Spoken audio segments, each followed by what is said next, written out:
20 సంవత్సరాల క్రితం వరకు ఈ ఐబీడీ ఆర్ పేగుపూత వ్యాధి డిసీజ్ ఆఫ్ వెస్టర్న్ సైడ్ అనుకునేవాళ్ళమే. యూకే, యూఎస్లో మాత్రమే ఎక్కువగా చూస్తూ ఉండేవాళ్ళమే.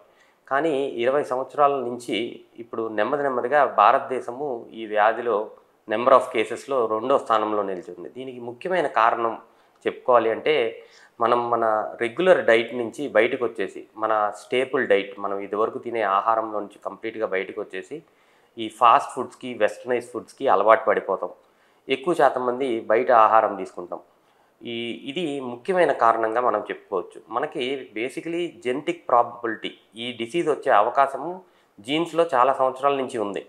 కానీ ఎప్పుడైతే బయట ఆహారము, వెస్టర్నైజ్ ఫుడ్స్ అలవాటు అవుతూ మొదలుపెట్టినాయో అప్పటి నుంచి ఈ డిసీజు విపరీతంగా పెరిగిపోవటం మనం చాలామందిలో చూస్తాం జరుగుతుంది. సో చిన్నపిల్లల దగ్గర నుంచి ఈ బయట ఫుడ్స్ అలవాట్లు తగ్గించేసుకుంటే ఇలాంటి డిసీజెస్ మళ్ళీ పెరగకుండా మనకి ఉండే అవకాశం చాలా ఎక్కువగా ఉంటుంది. సో కంప్లీట్లీ వెస్టర్నైజ్ ఫుడ్స్, అన్ని ఫాస్ట్ ఫుడ్స్, ఈ చైనీస్ ఫుడ్స్, బయట తినే ఆహారం అంతా కంప్లీట్గా అవాయిడ్ చేయటం. చిన్నపిల్లలప్పటి నుంచి ఇలాంటి ఆహారం పెరుగుతం వల్ల వీళ్ళు ఆ 20 సంవత్సరాల వయసు వచ్చేసరికి ఈ డిసీజ్ మేనిఫెస్టేషన్ మనం చూస్తాం జరుగుతుంది. సో ఈ ఐబీడీకి కారణమైన జన్యుపరమైన జీన్స్ మనకి డెఫినెట్గా ఉన్నాయి. ఇది 1980స్లోనే ప్రూవ్ అవుతుంది జరిగింది. ఎవరైతే ఇండియా నుంచి వెస్టర్న్ కంట్రీస్కి మైగ్రేట్ అవుతున్నారో వాళ్ళల్లో ఆ రోజుల్లోనే మనం ఈ డిసీజెస్ చూస్తాం జరిగేది. కానీ భారతదేశంలో ఎప్పుడైతే ఆహారపు అలవాట్లు మారిపోయినాయో, మన స్టేపుల్ రెగ్యులర్ డైట్ నుంచి బయటకు వచ్చేసి ఈ వెస్టర్నైజ్ ఫుడ్స్కి అలవాటు పడ్డాము, అప్పటి నుంచి ఈ డిసీజెస్ భారతదేశంలో ఎక్కువగా చూస్తాం జరుగుతుంది.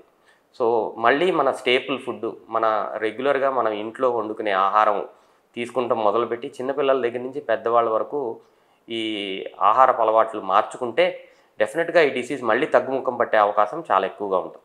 బేసికలీ సిమ్టమ్స్ని బట్టి, పేషెంట్ యొక్క ప్రజెంటేషన్ని బట్టి మనం ఈ వ్యాధిని నిర్ధారణ చేయాలి అంటే ఇనీషియల్గా రక్త పరీక్షలు, ఒక స్టూల్ టెస్ట్, మోషన్ పరీక్ష చేయటం జరుగుతుంది. అందులో అనుమానం కలిగించినప్పుడు కొంతమందికి అది క్రోన్స్ డిసీజ్ అయితే సిటీ స్కాన్, కొలనోస్కోపీ ఈ రెండు కంపల్సరీ అవసరం పడతాయి. అదే అల్సరేటివ్ కోలైటిస్ అన్నప్పుడు కొలనోస్కోపీ ఒకటి చేసుకుంటే మనకి ఈ డిసీజ్ అంటే వ్యాధి యొక్క నిర్ధారణ కంప్లీట్గా డయాగ్నోసిస్కి వచ్చేసే అవకాశం ఉంటుంది. సో యావరేజ్గా మనం చూసుకుంటే భారతదేశంలో ఈ బేసిక్ టెస్ట్స్ అన్నిటికీ కలిపి ఒక 15 నుంచి 20,000 ఖర్చు అయ్యే అవకాశం ఉండొచ్చు. వ్యాధి నిర్ధారణ వచ్చిన తర్వాత దాని సివియరిటీ, వీళ్ళ ఏజ్ బట్టి ఆ ఇన్వాల్వ్మెంట్ ఆఫ్ ద ఇంటెస్టైన్, అంటే ఎంత ఎక్స్టెంట్ ఇంటెస్టైన్ ఇన్వాల్వ్ అయిన దాన్ని బట్టి దాని సివియరిటీని నిర్ధారణ చేస్తాం. సో బేసిక్ మెడికేషన్స్ అంటే ట్యాబ్లెట్స్ దగ్గర నుంచి హయ్యర్ అండ్ ఇంజెక్షన్స్ వరకు రకరకాల ట్రీట్మెంట్స్ దీనికి అవైలబుల్గా ఉన్నాయి. సో ఇప్పుడు అడ్వాన్స్డ్ మెడికేషన్స్ ఏంటి అంటే క్రోన్స్ డిసీజు చిన్నపిల్లల్లో, యంగ్ పీపుల్లో 40 సంవత్సరాల వయసులో వాళ్ళలో మనం చూస్తే ఇనీషియల్ ట్రీట్మెంటు బయోలాజికల్ ఇంజెక్షన్స్తో స్టార్ట్ చేయాలి అనేది గైడ్లైన్స్ చెప్తున్నాయి. సో ఈ బయోలాజికల్ ఇంజెక్షన్స్ కొంచెం కాస్ట్లీగా ఉండే అవకాశము ఉంటుంది.